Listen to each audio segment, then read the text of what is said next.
Nour, tu fais pas des invocations? Non, je sais pas, j'ai pas envie. J'en faisais toujours avant, mais j'ai l'impression qu'elles sont même pas acceptées. Mais au nom, il faut pas dire ça, il faut pas délaisser les invocations. Je sais pas, j'ai pas l'impression que ça changera grand-chose à ma vie. Ça m'apporte rien.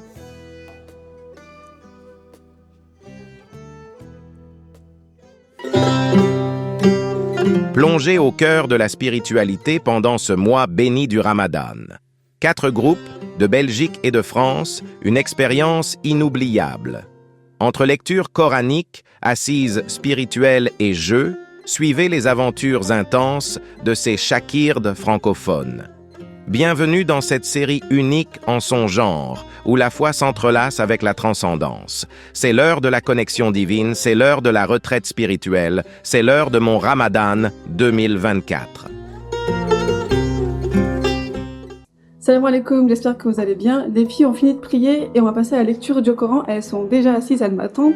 Je me dépêche, je pose la caméra. Je crois que c'est bon. On va commencer.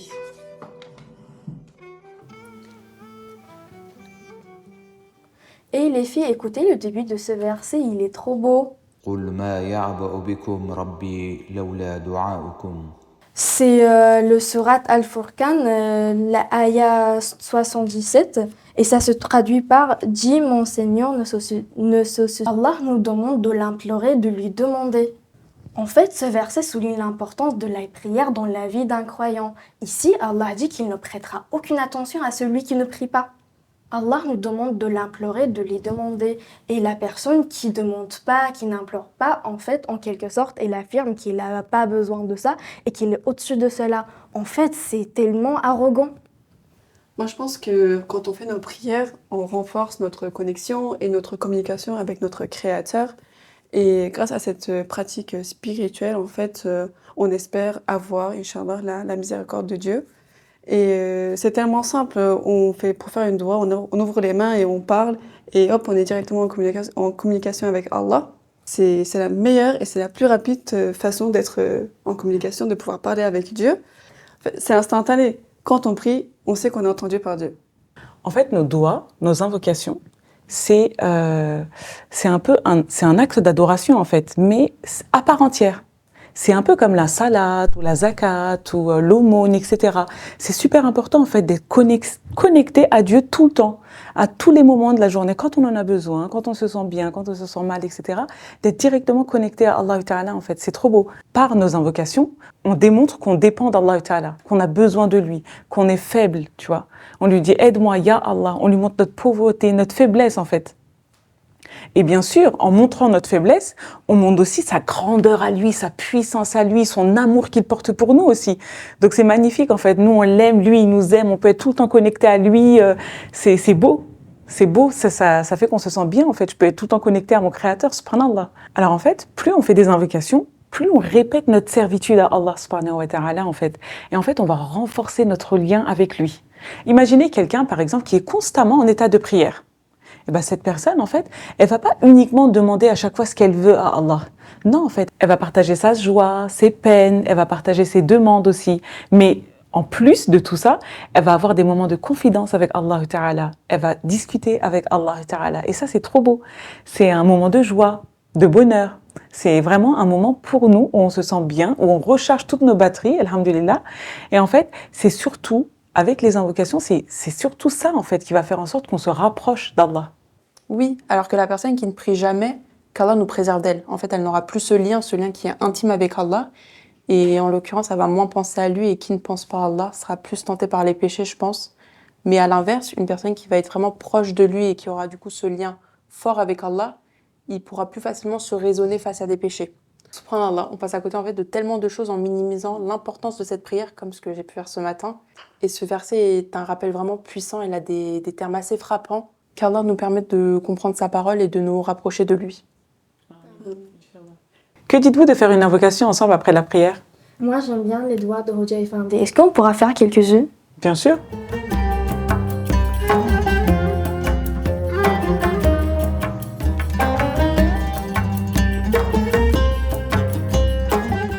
Ô Allah le suprême, fais de notre meilleure journée celle où nous te retrouverons, de nos meilleures actions les dernières, et mets un terme à notre vie au meilleur des moments. Ô notre Seigneur, pour notre vie d'ici-bas, nous te demandons la santé et le bien-être. Pour l'au-delà, nous demandons ta clémence, car tu es le possesseur de présents et de générosité. Tu es le compatissant, le généreux. Ô Allah, nous croyons avec certitude que tant que tu seras avec nous, nous ne serons pas frappés par l'anéantissement et la perdition. Nous espérons ainsi t'avoir toujours à nos côtés. Amen. Ô notre Seigneur, devant qui se prosterne constamment toute l'existence, dont le soleil, la lune et les étoiles. Ô Allah qui sauva ses serviteurs bien-aimés et Nuh alayhi salam de se noyer dans le déluge, qui pardonna l'erreur de Daoud alayhi salam, qui remédia aux maux de Yacoub alayhi salam. Ô l'infiniment miséricordieux qui sauva de l'anéantissement ses serviteurs plongés dans le péché et la rébellion. Ô notre Seigneur qui n'abandonne pas ses serviteurs isolés, qui accompagne ceux qui désespèrent dans la solitude. Accorde-nous la réussite dans nos projets. Tu connais mieux nos besoins, tu es celui qui détient la puissance pour y répondre. De même, rien ne pèse pour toi, rien ne t'est difficile. Amen. Amen. Ô le plus exalté, ô le glorieux, ô le généreux, ô le Créateur sublime, en mentionnant tes beaux noms, tes attributs sacrés, les termes que tu nous as transmis à travers tes prophètes et tes livres, nous te demandons de nous pardonner nos péchés, de clarifier nos cœurs, de purifier nos personnalités et de nous accorder la compagnie de tes prophètes, serviteurs fidèles et pieux et martyrs, que tu combles de tes bénédictions. Ô notre Seigneur, nous voilà en posture de serviteurs face à toi, nos mains levées vers toi, nos cœurs se remettant entièrement à toi, nos têtes baissées. Ô notre Seigneur, tu établis certes la justice entre tes serviteurs, mais ton pardon reste notre souhait le plus fort. Ô celui qui accorde des grâces à toute créature et dont la générosité dépasse toute autre forme de générosité. Ô celui qui embrasse toute chose et toute personne par sa miséricorde, sois avec nous à chaque instant, ne nous abandonne pas, remplis nos âmes par ta grâce et ta compassion, ne nous prive pas de ta générosité et ta miséricorde. Amen.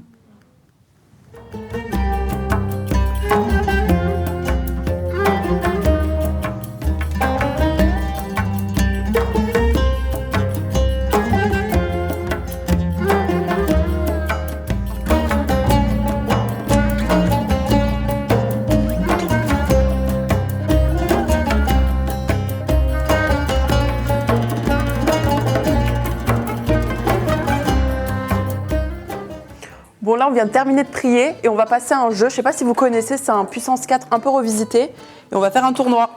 C'est parti. Du coup c'est moi et Sarah, je commence. Vas-y. Mais Doucement, doucement. Allez Sarah.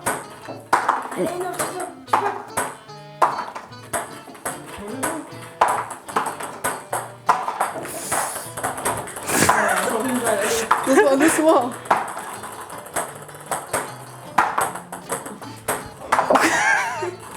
Vas-y, ah, tu peux gagner partout là. En horizontal et en diagonale. Sur la table. Ouh. Oh, vas-y, J'ai plus de balles là. vas-y, encore une. Ah non, je peux pas. Ah, bismillah. vas-y bismillah. Vas-y viens, je dis bismillah à chaque fois. Il vous reste une Bismillah. balle à toutes les deux. Oh, tu l'as bloqué.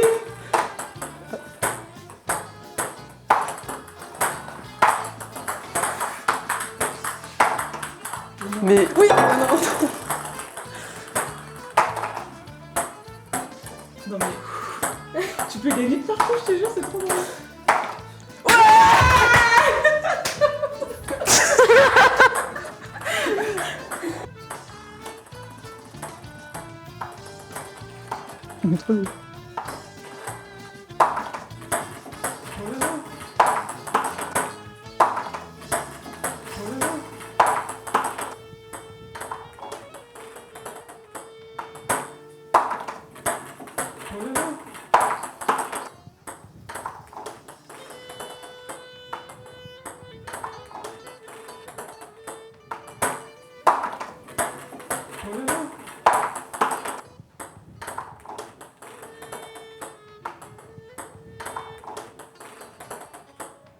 Encore une, encore une.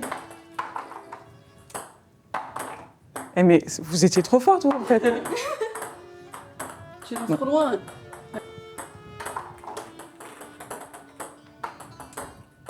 Tu vas me dire plus haut. C'est mal. Plus haut, plus haut. Voilà, voilà. Oh. Mais c'était ça, la technique. Voilà. Faut le faire plus haut. Oh là, elle m'a bloqué. Oh mince. Oh mince alors. Allez, on va. Vas-y. Ah,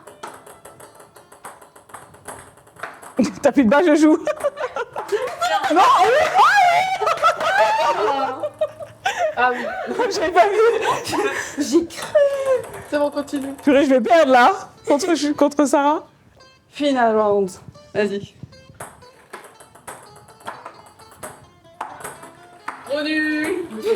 Punaise.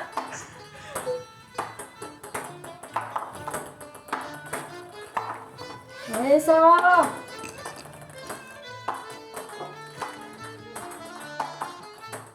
Non mais j'en ai mis aucun. Oh, c'est là. Oh, purée, elle m'a gagné. T'imagines, elle gagne, il n'y a aucun blanc. Ah. Oh. Ida, est-ce que tu peux le récupérer, s'il te plaît? Merci. C'est à moi de lancer, c'est pas grave. Oh, punaise. J'en ai plus, j'en ai plus. C'est à moi, attends. C'est bon.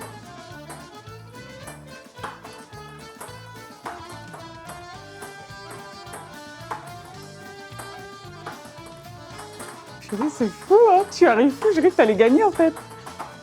Oh. Bientôt, bientôt, bientôt. Oh là là, elle est sortie. Oh.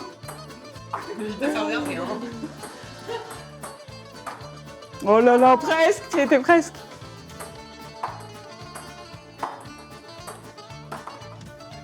Oh, tu peux gagner de l'autre côté en diagonale. J'ai plus de balles. C'est ça. Punaise.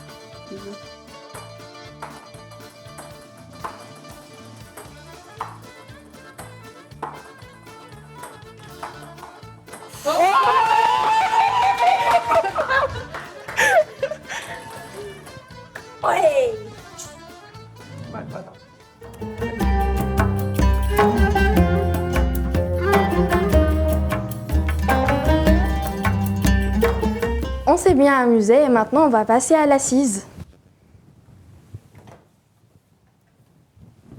Les filles, en ce moment, je suis en train de lire un livre sur la vie de Rabiatul Adawiyya, qui est une grande savante.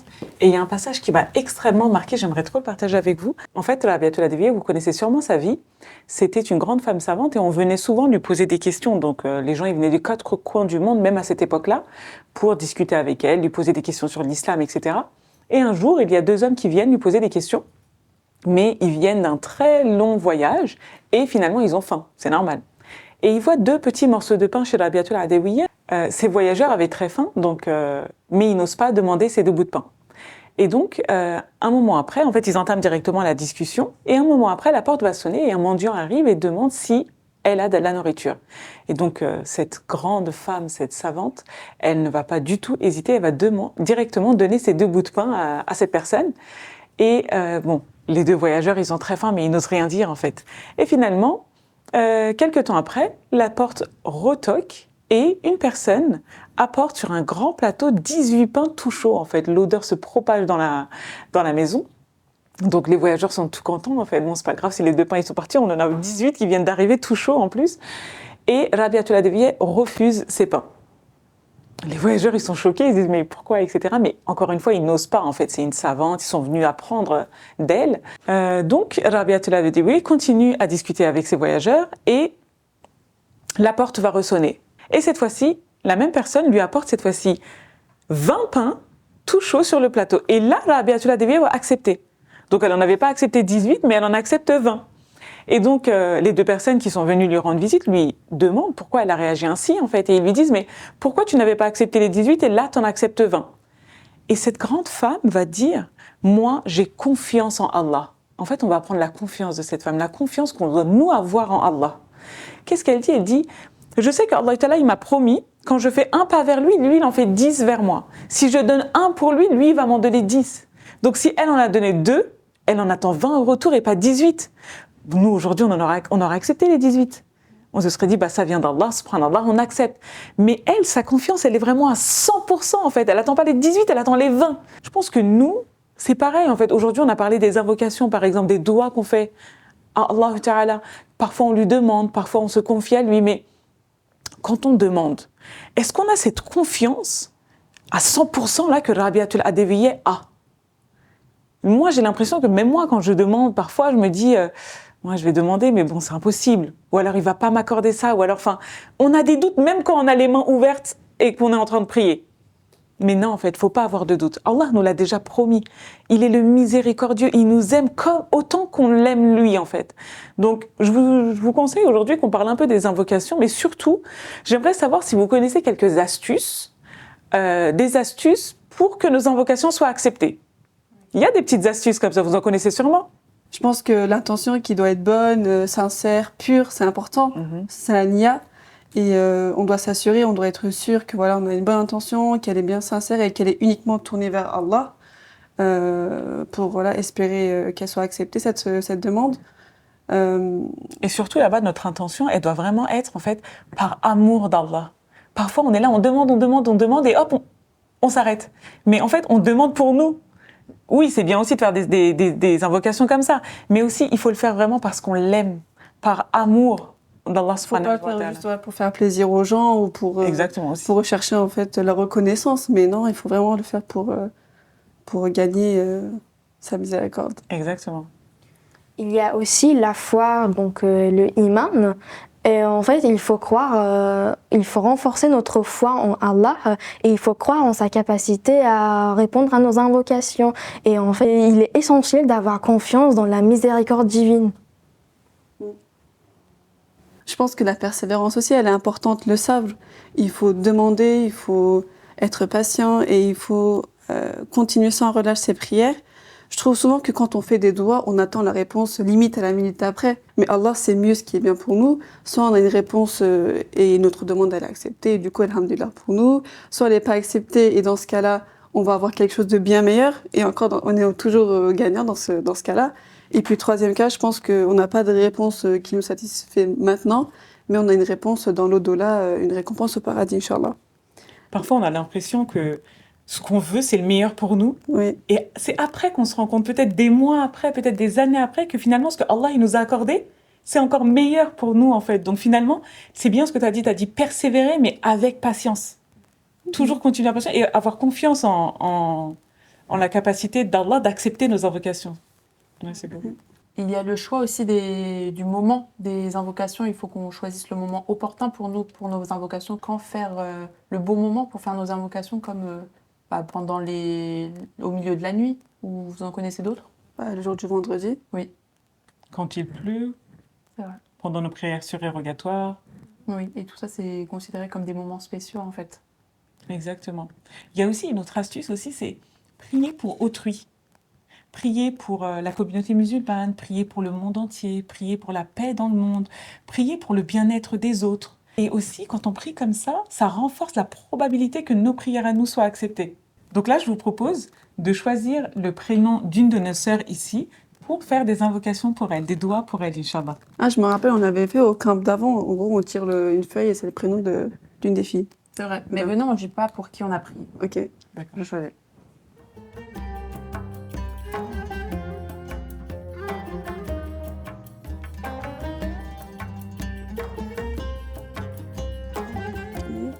Que ces prières soient bénéfiques pour nous tous, Inch'Allah. Et maintenant, je vous propose d'écouter un petit passage de Roger Effendi.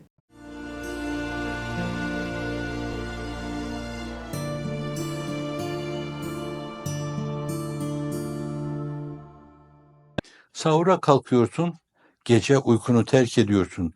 Hele şimdiki dönemde yani. Teravih kılacaksın, yorgun argın. Vakit bulabilecek misin, bulamayacak mısın? 2 saat uyuyacak mısın, uyumayacak mısın? Fakat o tatlı uykudan, yumuşak döşekten, sımsıcak yorganın altından sıyrılarak sahura kalkacaksın, yemek yiyeceksin orada. Fakat senin kendi rahatını terk etmen, belki ailevi rahatını terk etmen, onlarla münasebetini terk etmen. Bunlar öyle fedakarlıklardır ki Cenab-ı Hak nezdinde neye tekabül eder bilemezsiniz.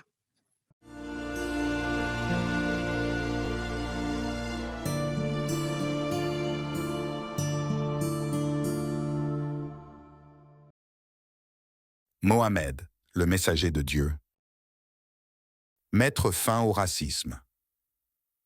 Le racisme est l'un des problèmes les plus graves de notre époque. Tout le monde a déjà entendu parler de la manière dont les Africains noirs ont été transportés à travers l'océan Atlantique dans des navires spécialement conçus, où ils étaient traités comme du bétail. Ils furent réduits à l'état d'esclaves, forcés de changer leur nom, leur religion et leur langue. Ils n'avaient pas même le droit d'espérer un jour gagner la vraie liberté et étaient privés de tous leurs droits humains. L'attitude de l'Occident envers les non-occidentaux resta la même jusqu'à une date récente. En conséquence, la condition politique et sociale des Africains, même dans le cas de leurs descendants qui vivaient en Occident parmi les Américains non noirs ou les Européens, en tant que concitoyens égaux en théorie, restèrent des citoyens de deuxième ordre, si ce n'est moins. Pendant la jeunesse de Mohammed, un tel racisme était très répandu à la Mecque sous l'apparence du tribalisme. Les Kouraïchites se considéraient, eux-mêmes en particulier, et les Arabes, en général, comme supérieurs aux autres peuples. Le messager vint avec un message divin et proclama « Aucun Arabe n'est supérieur à un non-Arabe, et aucun Blanc n'est supérieur à un Noir. Le plus noble d'entre vous, auprès de Dieu, est le plus pieux. » Sourate 49, verset 13. Et même si un Abyssinien noir musulman devait gouverner les musulmans, il devrait être obéi. Mohammed, le messager de Dieu.